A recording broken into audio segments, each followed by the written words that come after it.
right. We're also going to talk about problems that both sides had right now.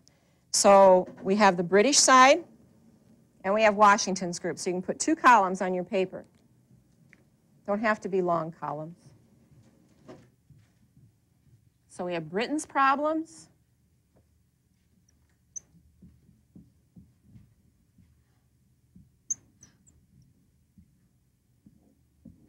And we have Washington's problems.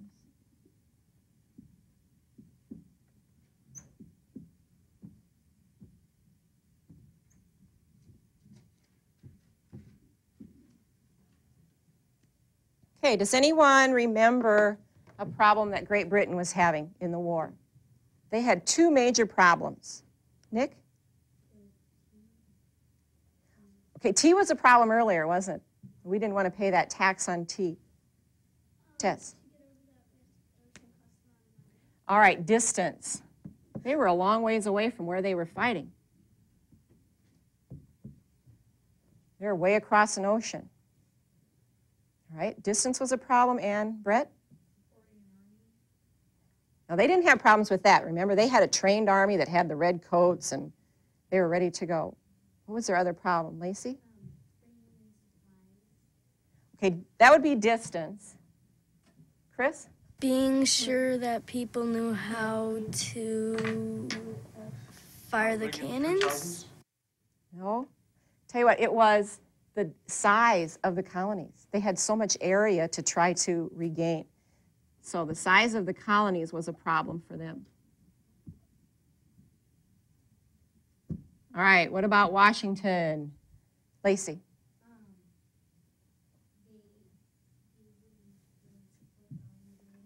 All right, I'm going to put that down here for number 3. Lack of support. And then we'll talk about that in just a second. All right, they were poorly trained.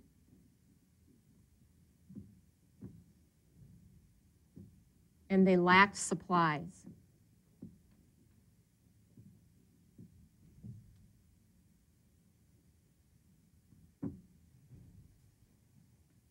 Remember, we have 13 separate colonies that are not really joined together yet.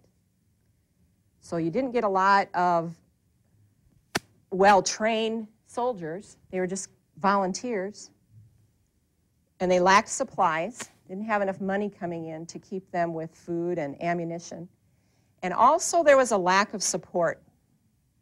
We're going to look at a pie graph. Yep. What's this graph divided into? Will? Fifths. Okay, each of these is 1/5 of the pie.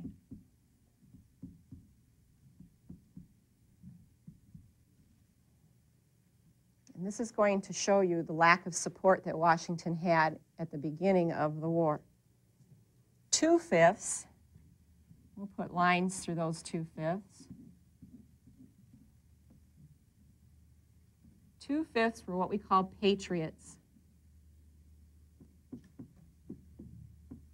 And a patriot was someone who supported the war. They wanted to break away from Great Britain. So they supported the colonies.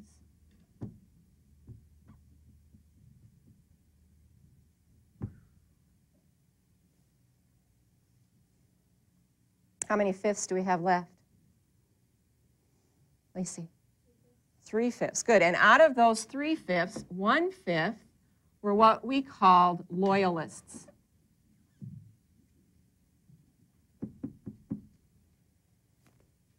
They were loyal to who? Derek? Britain, right. So they supported Great Britain.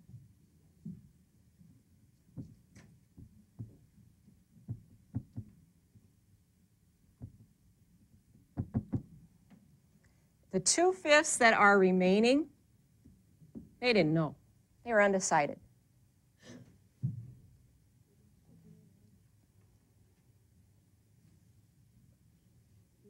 So this shows you the lack of support. You only had 2/5 of your people who actually supported you, would help you out, fight your battles for you, give you money if you needed it.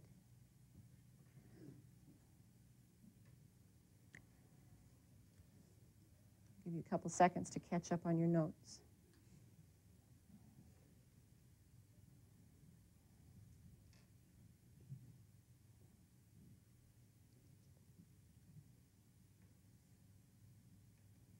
Now, even though Washington knew he only had 2/5 of the people behind him, he goes back to Boston. So Washington goes to Boston.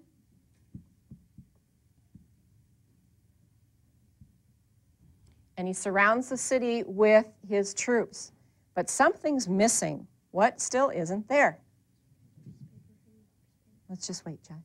I'll run it off for you. What's not there yet, Brett? The cannon. So here's where Henry Knox comes in.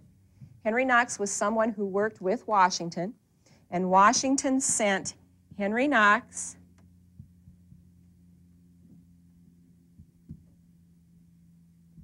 to the fort for the cannons. Now, it was a long, hard journey, and we are talking about March 1776. No, 75. 76. So what time of year is it in New England? What season? Kevin? Winter. Okay, so they had not only rough terrain to get over, but now they've got bad weather to deal with. But he's very speedy. He gets those cannons down to Boston. And they set them up around the city so that, here we go, another morning when the British wake up, all of a sudden they're looking at all these cannons pointed down at the city.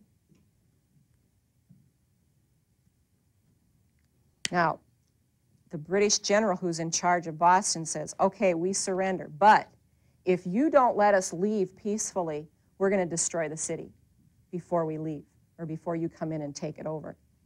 So Washington was very smart, and he let them leave. So it saved the city of Boston. So the first year, here we have our colonies getting an army together, and they've won some major battles, or at least they did very well in them. And also, they've proven to the British now that they can really fight, and the British aren't going to get this done so easily. Any questions? Okay, your assignment for tomorrow then is to read lesson 2 if you've not done so already, and take notes over the words in blue. Okay, you have a few minutes to do that. If you've already read 2, you can go on and start 3.